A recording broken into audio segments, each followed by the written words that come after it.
The next question we got from the audience: what does it really take to keep going? When the cows aren't selling, people doubt you. You have 2 kids, a wife, a family to feed, and yes, you're a pilot. But what does it take to actually? Well, how does it feel when things aren't working, and what does it take to keep going when things aren't working? When cows aren't going and cows aren't being sold? Cows are always being sold. Alhamdulillah. I think biggest source of protein in the country is beef. Yes. But like every other business, it's going to be challenging. There's days that you have rainy days. We do face challenges, but like in the farming industry, when you produce quality, there's always going to be product. There's always going to be market for the product. We're not a big farm. We're still growing, obviously, but we produce quality. Yeah. Always we need to sell quality. You know, like there are also people say, "I will make sure she gets everything." Yeah. Exactly. So we've had a lot of challenges, obviously, in the business, but I think selling our products has not been one of them. You know. The question is, what was the most emotional moment for you? When times where you've gone through a lot from the time you started piloting to right now, and you've been doing this for a while. Yeah. So what was the most emotional moment for you when things just went looking good or looking bad? I would say same answer to your previous question. You know, when we lost our animals, obviously, it was emotional. You know, for a farmer, if you're into farming, you get used to losses. It's something that You you're living from the elements that you get. Sometimes you have animals that you're really attached to. Yeah, that's true. You really like you wouldn't sell for any price, you know. Yeah. Like don't limit prices. I'm not selling. Sometimes you do lose animals like that. So it's emotional, you know. When I was a kid growing up, I had rabbits and pigeons. Sometimes a cat sneaks into the cage your loft or my loft at that time, and it killed a lot of my pigeons, and I was crying, you know, because I was devastated, you know, my pigeons. But obviously, you get used to losing animals. So they're living things. An animal might be healthy, next day is dead. I think one of the emotional decisions I had to make was the decision to call a bull I was really attached to. His name was Sultan, the bull that I had for 6 years. He was an incredible bull. Using extensively for breeding program. So he's the father to many pups. Exactly, and he had an exceptional genetics. You know, he was Sokoto Budali. He was Sokoto Budali. An average Sokoto Budali weighs average weight was 600 kilograms for a good matured size bull. Sultan weighed over a ton. Wow. It's the only known local bull or indigenous bull could ever attain 1,000 kilograms. Wow. So it says a lot about the quality of that animal. It was an incredible animal. He had very good temperament, very docile animal. You don't need to put him in the crush, inject him or tie him up to inject him. The time that you inject him, he doesn't move. You could mount him and he take you around like, you know, you're riding a horse. It was an incredible animal. So unfortunately, he had a hardware disease. It's like a needle or a metallic object, and he went into his liver. So that is difficult. We don't have the facility in the country to manage such case. You have to operate an animal, a large animal like that. So the best decision was to call him. You know? So I think that was an emotional decision. I'm guessing even eating the meat of her. No, I didn't eat the meat of her. I didn't know. Oh. We're quite close. I'm sure. I don't know. I'll tell you because we and how we interact. I can't wait. Incredible animal. So I think that was the. And there was another ram that I lost. It was an incredible animal. The best ram I've ever had. His name was Falcon. Incredible animal. It was a Balemi ram too. We lost him actually. So that one was quite emotional as well. But like I said, the business, humans die too, and we always there's always going to be losses when it comes to. I have another question. We've been talking about a lot of the negatives, but it's time that we talk about something good. Yeah. What has been your proudest moment, and who has been the biggest motivation and fan, except for me? Yeah. So the proudest moment so far. We, as a young man, I've been able to inspire a lot of people, youths, retirees, to venture into farming. I've had calls from people, from Nigerians in diaspora, people from I'm based in Canada, I'm based in UK. I love what you do, and I would love to, when I retire, I would love to come to Nigeria and start on the farm. Yeah. Even young people, I have friends that are farmers now, Question is, what has been your proudest moment so far? And who's your biggest motivation and fan, except for me? Good. I think our proudest moment has to be,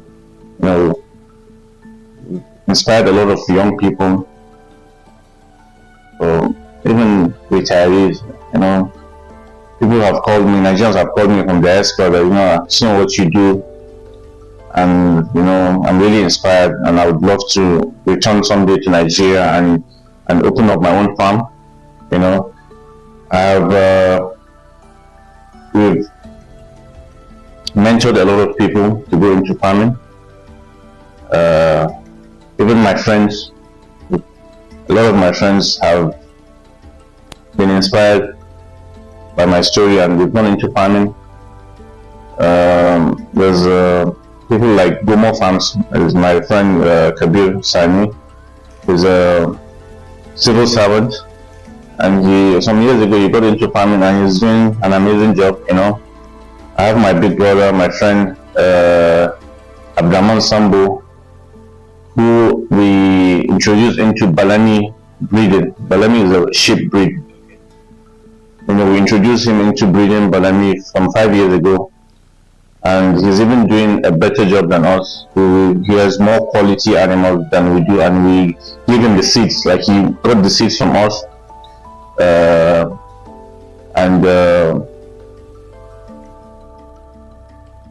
he's done an amazing job. He's doing better than us. So that has been some of the spoilers, because people got inspired by what you do and they're actually doing better than you're doing. So my family, my parents have been very supportive.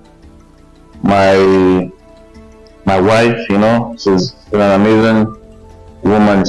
She's been very, very supportive from day one. Even the Instagram page, she was the one that started. She was managing it. She would post pictures and all that, because so she's done a lot for Neem Farms. Wouldn't be where it is today without her. So she's been very, very supportive. My in-laws have been very supportive, even in times of difficulty when our animals were also they really were there for us. My parents were also there for us. We got a lot of financial support from both my parents and my in-laws, just to help us rebuild, exactly. So it was incredible, and we've got people like Mr. Bashir, meet our us. Yeah, Bashir. But Awinti is an amazing human being. He's helped us, without. He's one of the people that really made Neem Farms where it is. He brought in a lot of business for us. A lot of business where we were able to expand and grow because of him and his company. So yeah, so we're deeply grateful for him and his company. Another question that I would like to ask for the sake of the audience and myself is, many young people don't see farming as something cool or profitable. What would you say to change their mindsets? We all know that farming is not a glamorous business, something that you have to get your feet and hands dirty. So obviously it's not very appealing to a lot of young people, but it is profitable if you do it right. We've got a population of well over 200 million. We import billions of dollars worth of food, rice from Thailand. We import wheat. Yeah. We import milk. I think more than 90% of the milk we consume in the country is imported from either China or Holland. So there's a lot of opportunity, for people to get into it, and because there's always going to be demand. Do you think that farming is actually something Nigerians could do to solve problems? Yeah, of course. What were we depending on before we discovered oil? Was agriculture. Yeah. The granite pyramids of Kano, the cocoa grown in the southern part of the country, Nigeria is still one of the largest exporters of cocoa, so you have to give credit to the cocoa farmers in the country. We export cocoa, we export cashew seed, we export sesame seed, we export gum arabica and hibiscus. But it doesn't mean it's still good enough. We can do a lot of things. It's going to improve the economy of the country. It's going to provide jobs. It's going to provide income opportunities as well for people. It's going to provide export opportunities. There's so much demand for forex. That's why dollar keeps rising. Because we're not producing. We're not a producing country. So imagine if we produce enough to be self-sustainable and we still have enough to export. That would reduce the pressure on dollar, and it's obviously going to reduce the price of dollar, and actually increase more demand for exactly, and then and also decreasing inflation. If dollar goes up, everything goes up in the country. So we import everything. So there's a lot of opportunity. People, and farming. One good thing about farming does not require you to have a large capital. It's not like building, going into the property business, or starting an airline, or in a transport business. You don't require a large capital. You could start small. You could start in your backyard. You could raise 100 or 200 broiler chicken. Broiler chicken get to slaughter weight at 6 weeks of age. You can start in your backyard, sell to your mom, sell to your neighbor, sell to your friends. You could buy rams and fatten, sell during the festive season. You could grow vegetables in your backyard. Yes, for something like livestock, the one thing that consumes my mind and for other people is the cost, the feeding. Because you say fattening, it's not just that you keep them and you have to keep on investing in them in order for them to gain weight, in order for them to fatten. You have to buy them food, and things in Nigeria are not really easy. It's not like you go to the farm and buy them 15 hours anymore. How easy is it really? Because you say with a low capital, how much would you say a low capital is? So like I said, I didn't low capital. You could fatten a bull, just one bull, buy a bull of 500,000-700,000. Can you get into the site and start building shops or houses for 500,000? You can't. You could buy a bull for 700,000, feed it, spend 100k on feeding, and you could make 50 to 100,000 naira. Sometimes if you're lucky, more on that particular bull. And you don't. Fattening is not like breeding where you have to graze the animals, take them to the pasture. You could, you keep them in a confined space and feed them intensively. So there's a lot of opportunities. There's, you know, a lot of people graduate from school and they are sitting at home waiting for jobs. Young people waiting for jobs, government jobs. That's true. The fact is, government cannot employ everybody. If you look at first world countries or developed countries, bulk of employment is not provided by the government. It's provided by private sector because have manufacturing economy, industrial economy where they produce, so there's always going to be job opportunities. Whereas in Nigeria we don't have any private sector that is really thriving, apart from maybe the banking sector.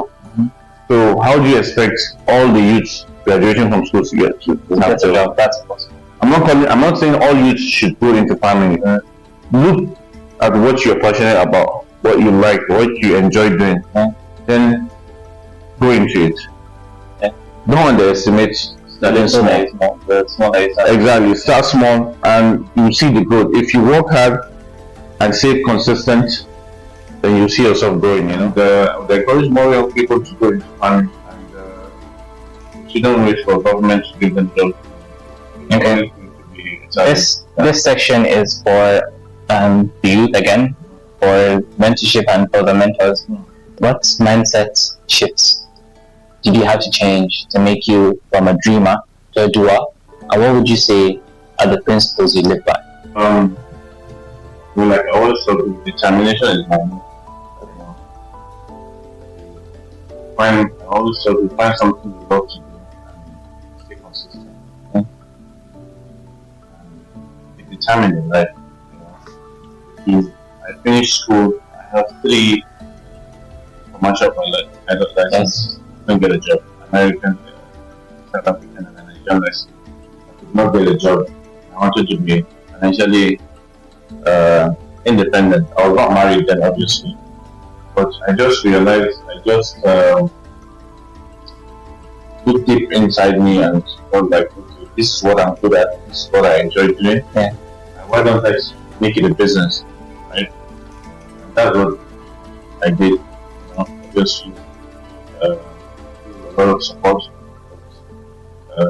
So your main principle was determination. That's the most important. Yeah. It's one of the principles. The next question is, how do you balance work, having a family, and life? Life being friends, family, haters, faith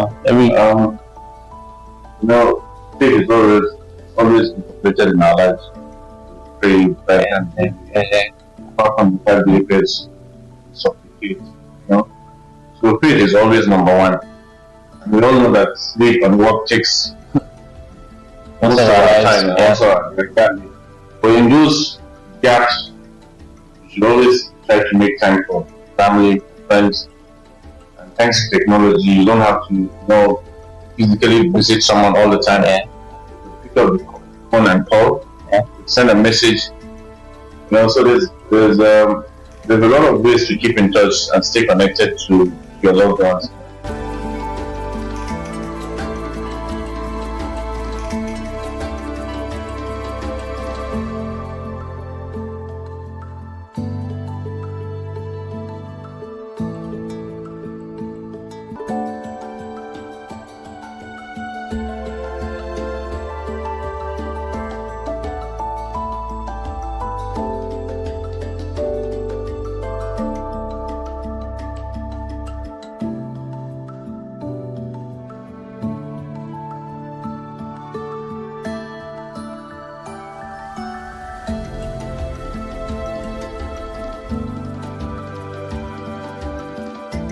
Do you believe your story can contribute to everyone? Everybody has a gift in life. It's left for you to sit and reflect and see, what am I actually good at? What gift do I have? And then put in the work, which is going to be the first step. Identifying what you're good at and then putting in the work and staying consistent, you could achieve a lot and you could be successful in life, you know. And never underestimate the power of positive thinking. You know, we tend to be too negative sometimes, you know. So we have to be more positive in life.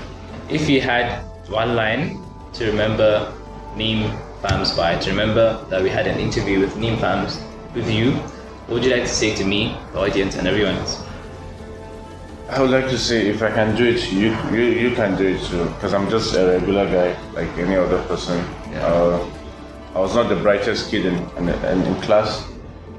What I did is I just looked at what I love and what I'm good at, and I put in a bit of work. Because when you love something, you don't feel like you're working hard enough, because you're enjoying every bit of it, you know, the experience, you know. I don't think I would be known or I would be good at something I don't love.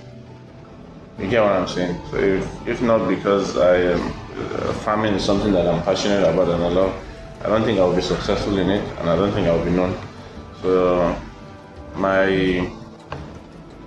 advice to people is, you know, do what you love. Okay. Yeah. Thank you very much, sir. This was an inspiring journey from soil to solution, from change to challenge. Neem Farms reminds us of real growth with persistence, determination, and patience.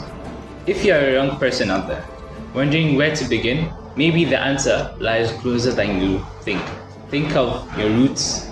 Don't think of flying in the clouds, because he didn't. He came back to the soil and he experienced it with us. Thank you so much for watching Unfiltered Journeys. Until next time, keep striving, stay grounded, and remember, your story matters. Real stories, real struggles, and real growth. Thank you very much, and goodbye.